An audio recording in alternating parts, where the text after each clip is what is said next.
All right, lens ray practice problem number 2. A 2 centimeter tall person is standing 6 centimeters in front of a converging lens of focal length 10 centimeters. As always, I'm going to start with a crude diagram. There's my person, and they're 6 centimeters away, and the focal point is behind the person.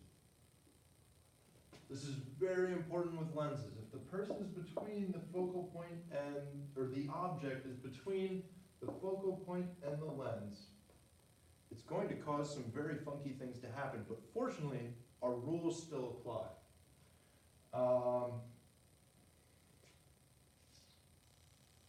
Because it's a lens, the rays are converging on the other side, or at least that's what we would expect to happen. With a converging lens, you follow your rules exactly as they appear. So rule number 1, and rule number 1, parallel to the principal axis, and then through the focal point on the other side. Parallel, focal point. Rule number 2, focal point to the object.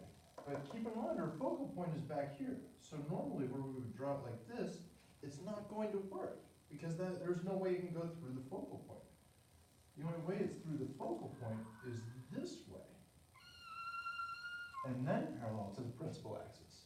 And rule number 3 is through the center of curvature.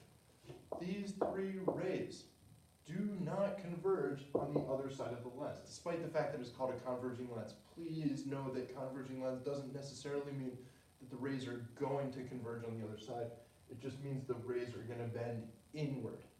But, as you can see, this top ray coming from the focal point through the head, following rule number 2, through the focal point, and then parallel to the principal axis. And since it's a converging lens, since it's a convex lens, we're using that leftward focal point. So those rays aren't going to meet up on the right side. That tells me right away we're going to have a virtual image. That means there's gonna, if you follow these rays back on the other side,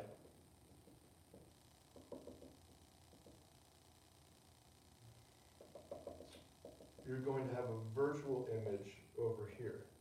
You'll never actually see that image. Even if you put a screen up back here, it's not going to appear, but that's where the rays converge. So this one, before I even get started, I know it's going to be virtual.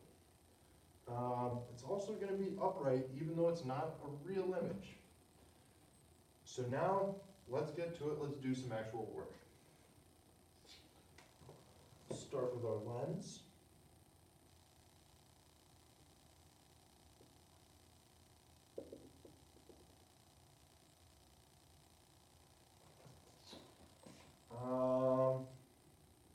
We're working with pretty small numbers, so I'm going to scale this out. I'm going to use 5 centimeters for every actual centimeter. So I'm going to start that in the middle. Start with my principal axis.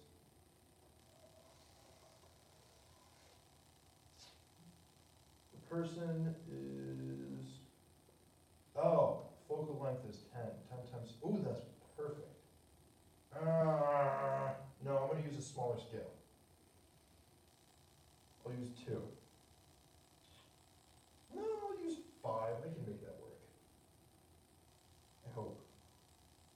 I'm probably going to end up going into these words, but that's fine. Scale of 3. Scale of 3. Alright, so a person is 6 centimeters in front. That means I'm going to mark it over 18, 10, 18. I'm going to put the person right there. And the person is 6 centimeters tall. Oh, no, 2 centimeters tall. And with a scale of 3, that means I'm going to make him 6 centimeters tall, so there's the top of his head.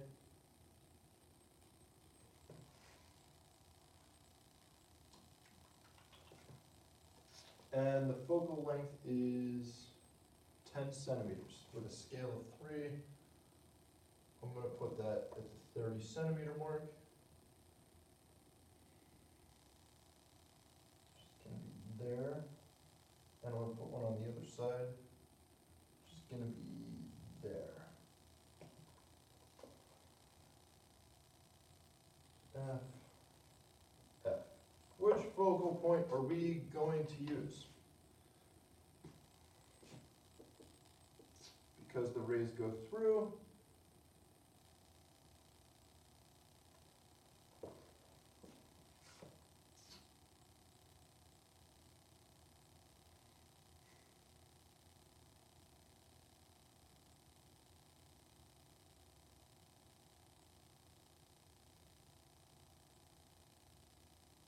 which is exactly what we would, because the rays go through, which is what we would expect to happen, we're using this leftward focal point.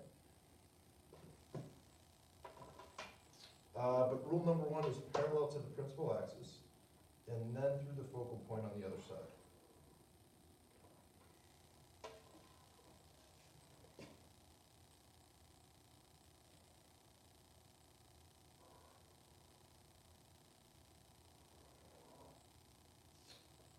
Rule number 2 is through our focal point, but we're using this leftward focal point.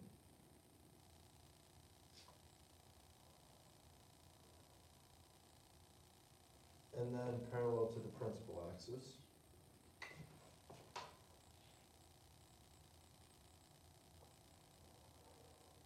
Oh gosh. And rule number 3 is through the center of curvature.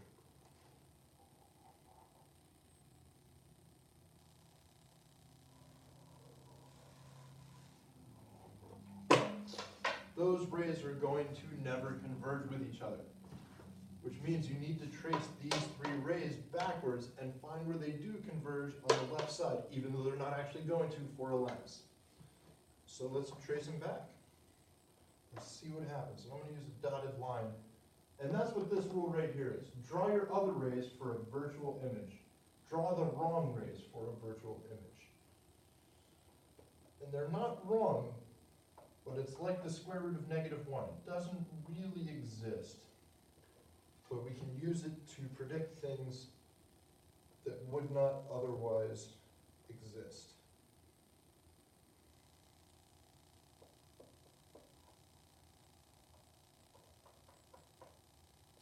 So I'll bet it's going to go right there. Rule number 3, I'm hoping lines up with those other 2.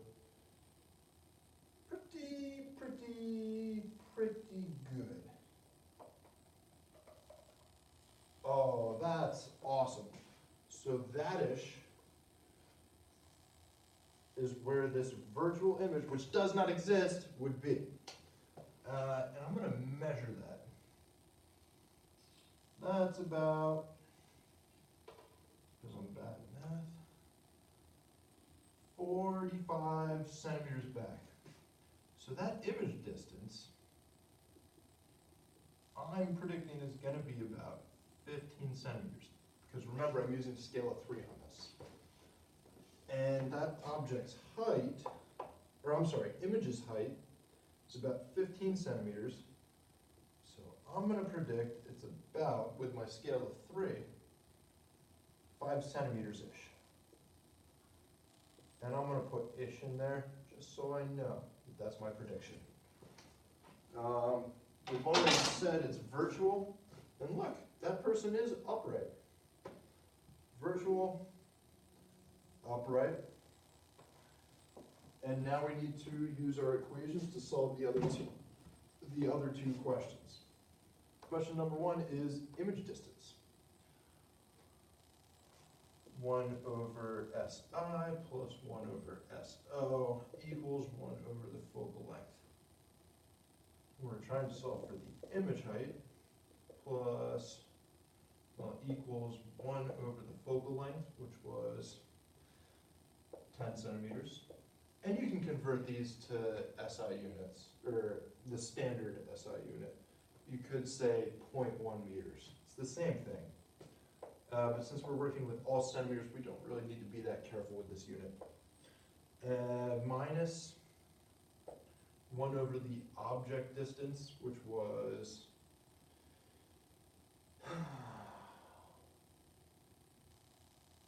6 centimeters, excuse me. And then we're going to solve to find that the image distance, you can try this for yourself.